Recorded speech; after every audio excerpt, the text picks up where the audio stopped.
తమిళనాడులో ఎన్నికల నేపథ్యంలో ఎన్నికల కమిషన్ కట్టుదిట్టమైన చర్యలు చేపట్టింది. రాష్ట్రం మొత్తం 5.73 కోట్ల మంది ఓటర్లు తమ ఓటు హక్కును వినియోగించుకోనున్నారు.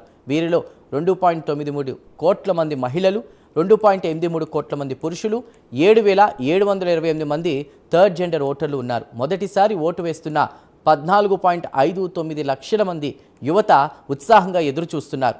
వీరి శాతం దాదాపుగా 3% ఉంది. మరోవైపు 20 నుంచి 29 ఏళ్ల మధ్య వయసున్న వారు 1,05,00,000 మంది ఉండగా వీరి శాతం దాదాపుగా 19%గా ఉంది. వీరు ఎటువైపు అనేటువంటి చర్చ ఇప్పుడు జరుగుతోంది.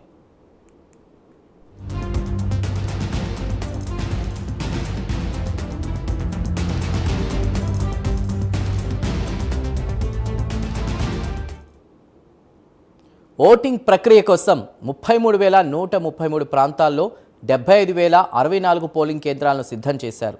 ఇక ఇందులో దివ్యాంగులు, మహిళలు మరియు యువత కోసం ప్రత్యేక పోలింగ్ కేంద్రాలను ఏర్పాటు చేయడంతో పాటు పర్యావరణ హితంగా కొన్ని జిల్లాల్లో గ్రీన్ పోలింగ్ స్టేషన్లు కూడా ప్రయోగాత్మకంగా నిర్వహిస్తున్నారు.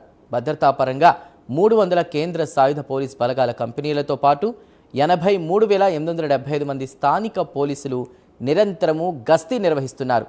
పోలింగ్ బూత్ల లోపల మొబైల్ ఫోన్లకు అనుమతి లేదని ఇప్పటికే స్పష్టం చేశారు అధికారులు. ఓటర్ల సౌకర్యార్థం బూత్ వెలుపల మొబైల్ కనెక్షన్ కేంద్రాలను కూడా ఏర్పాటు చేశారు. ఎన్నికల సమగ్రతను దెబ్బతీసే డిజిటల్ ప్రచారాలను అరికట్టడానికి సైబర్ క్రైమ్ విభాగంతో కలిసి నిశితంగా పర్యవేక్షిస్తున్నట్లు ఎన్నికల సంఘం పేర్కొంది.